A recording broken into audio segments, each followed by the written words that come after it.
जैसा कि last episode में हमने देखा कि फैंग को सीक्रेट रूम में ट्रैप हुए पूरे 15 महीने हो गए हैं, पर अभी तक फैंग उस सीक्रेट रूम को नहीं तोड़ पाया और वहां पर कल्टीवेशन करते करते फैंग की पावर डबल से भी ज्यादा हो गई है। और अब फैंग 16 फ्लाइंग नाइफ्स को कंट्रोल करते हुए अपना एक बहुत ही ज्यादा पावरफुल कॉम्बिनेशन अटैक बनाता है और उस सीक्रेट रूम की दीवार पर अटैक करके उसे तोड़ देता है। और अब यहाँ पर फैंग का ये डेथ असाइनमेंट मिशन कंप्लीट हो जाता है, तो ये देखकर फैंग भी काफी खुश होता है। और एपिसोड के लास्ट में हमने देखा कि फैंग अपना ये डेथ असाइनमेंट मिशन कंप्लीट करने के बाद एक अजीब सी जगह पर आ जाता है, जहां पर उसके सामने काफी सारी लाइट्स आती हैं और वो लाइट्स मिलकर एक बड़ा सा वॉरियर बन जाती हैं। और वो एलियन टाइप वॉरियर फैंग से कहता है, कांग्रेचुलेशन लुओ फैंग। ये सुनकर फैंग भी काफी शॉक हो जाता है और अपने सभी फ्लाइंग नाइफ्स को निकाल कर फाइट के लिए रेडी हो जाता है और कहता है, आखिर ये क्या चीज है, एक लाइट से एक वॉरियर बन गया।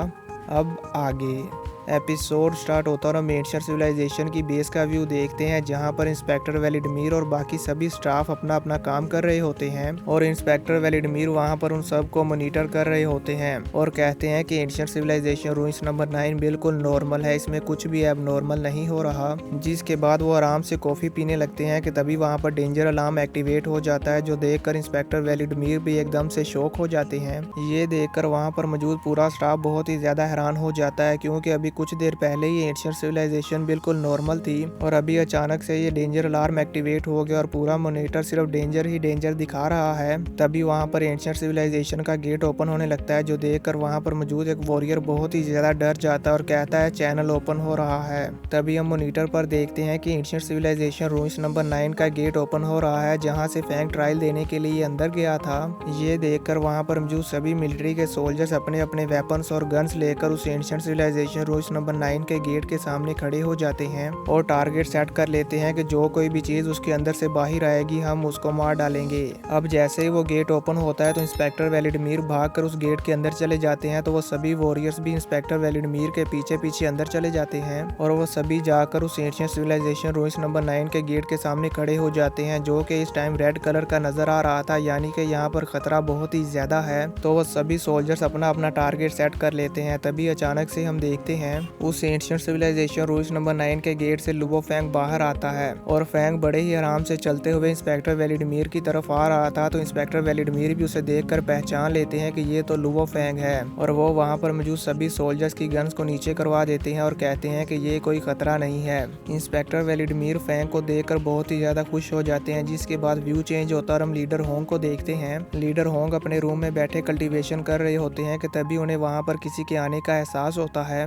तो वो अपनी कल्टीवेशन को वहीं पर रोक देते हैं। तभी हम देखते हैं कि वो तो लीडर होंग के तीनों गार्ड्स वॉरियर हैं, जो कि लीडर होंग को कुछ बताने के लिए आ रहे थे। लीडर होंग भी उन तीनों को अपनी तरफ आते हुए देखकर अपनी कल्टीवेशन रोक देते हैं और कहते हैं, अंदर आ जाओ। जिसके बाद वो तीनों लीडर होंग के वॉरियर गार्ड्स अंदर आ जाते हैं और लीडर होंग को ग्रीट करते हैं। लीडर होंग उनसे पूछते हैं, ऐसा क्या हो गया जो तुम लोग इतनी जल्दी जल्दी में मेरे पास आए हो। तो उनमें से एक वॉरियर कहता है, leader Luo Fang ancient civilization ruins number 9 से अभी अभी बाहर आया है। ये सुनकर लीडर होंग भी हैरान हो जाते हैं और फिर वो अपनी कॉफी को पीने के बाद फैंग को पिक करने के लिए चले जाते हैं। जिसके बाद व्यू चेंज होता और हम फैंग को देखते हैं, जो कि एंशिएंट सिविलाइजेशन रूइंस नंबर 9 से बाहर आने के बाद अपना वॉरियर आर्मर उतार देता और फ्रेश होने के बाद रूम में आकर रेस्ट करने लगता है और फिर अपनी कम्युनिकेशन वॉच को निकाल कर अपने फादर को कॉल करता है। हम देखते हैं कि पहले तो वो फैंग की कॉल नहीं उठा रहे थे, क्योंकि उन्हें लग रहा था कि ये फैंग की कॉल नहीं है, पर तभी हम देखते हैं कि फैंग के फादर कॉल पिक कर लेते हैं और कहते हैं, लुओ फैंग क्या ये तुम हो? फैंग उनसे कहता है, जी हाँ फादर ये मैं ही हूँ। फैंग के फादर कहते हैं, लुओ फैंग क्या तुम अभी जिंदा हो? तुम तो एंशिएंट सिविलाइजेशन रूइंस नंबर 9 में मारे गए थे। फैंग उनसे कहता है, नहीं फादर ऐसा कुछ नहीं हुआ, मैं बस एंशिएंट सिविलाइजेशन रूइंस नंबर 9 में किसी जगह पर फंस गया था और अभी अभी बाहर आया हूँ। मैं यहाँ साउथ अमेरिका में हूँ और आपको परेशान करने के लिए मैं माफ़ी चाहता हूँ। मैं यहाँ से वापस आ रहा हूँ, मैं कुछ ही घंटों में घर वापस आ जाऊँगा। तो फैंग के फादर उसे कहते हैं, कोई जल्दी नहीं है, तुम आराम से अपना काम खत्म करके आना। फैंग के फादर अभी ये बात कर ही रहे होते हैं कि तभी वो जोर जोर से खांसने लगते हैं और उनके मुंह से खून की उल्टियां भी आने लगती हैं। अपने फादर की ये हालत देखकर फैंग बहुत ही ज्यादा हैरान हो जाता है और कहता है, फादर आपको क्या हुआ, क्या आप ठीक हैं? तभी फैंग के फादर के पास नर्स आ जाती है और कहती है, मिस्टर लुओ होंग आप ज्यादा एक्साइटेड ना हो, आपकी हेल्थ अभी अच्छी नहीं है, इसलिए आपको आराम करना चाहिए। तो फैंग के फादर उसे कहते हैं, ठीक है, पर अभी मैं अपने बेटे से बात कर रहा हूँ। तो वह नर्स उन्हें कहती है, ठीक है, और वो वहां से चली जाती है। जिसके बाद हम देखते हैं फैंग कहता है, फादर क्या आप ठीक हैं? तो फैंग के फादर कहते हैं मैं ठीक हूँ, तुम्हें पैनिक होने की ज़रूरत नहीं है और लकीली हमारी फैमिली भी बिल्कुल ठीक है, तुम वापस आओ और सब ठीक है। ये सुनकर फैंग को भी थोड़ा रिलीफ मिलता है और कहता है जी हाँ फादर, मैं जल्दी ही वापस आ जाऊंगा। जिसके बाद फैंग के फादर कॉल कट कर देते हैं और अब हम देखते हैं कि फैंग के फादर रेस्ट कर रहे होते हैं कि तभी वहाँ पर हुआ आता है और कहता है फादर, मैंने यूरोप की एडवांस मेडिकल फैसिलिटी से बात की है और उन्होंने कहा है कि वो आपका इलाज कर सकते हैं। तभी उसके फादर कहते हैं हुआ, तुम्हारा ब्रदर लुओ फैंग वापस आ गया है। ये सुनकर हुआ भी काफ़ी ज़्यादा हैरान हो जाता है और उसके हाथ से दूध का गिलास भी गिर जाता है। जिसके बाद व्यू चेंज होता है और हम यूजिन को देखते हैं जो कि बहुत ही ज़्यादा उदास होती है और उसके सामने फैंग और उसकी पिक्चर पड़ी होती है, यानी कि यूजिन अभी भी फैंग को बहुत ही ज़्यादा मिस करती है। और हम देखते हैं कि यूजिन यहाँ पर सो रही होती है और वो फैंग के साथ बिताए हुए वक्त को याद कर रही होती है जब फैंग और यूजिन एक साथ थे। और ख्वाब में जैसे यूजिन फैंग को टच करती है तो वो धूल बन के उड़ जाता है। ये देखकर यूजिन बहुत ही ज्यादा उदास हो जाती है और उसकी आंख भी खुल जाती है और वो अपने सपने से बाहर आ जाती है और कहती है ये मैं क्या देख रही हूँ, ऐसा नहीं हो सकता, लुओ फैंग अभी जिंदा है। तभी हम देखते हैं कि यूजिन के फ़ोन पर एक कॉल आती है तो यूजिन उसे देखकर बहुत ही ज़्यादा शॉक हो जाती है और कहती है ये क्या।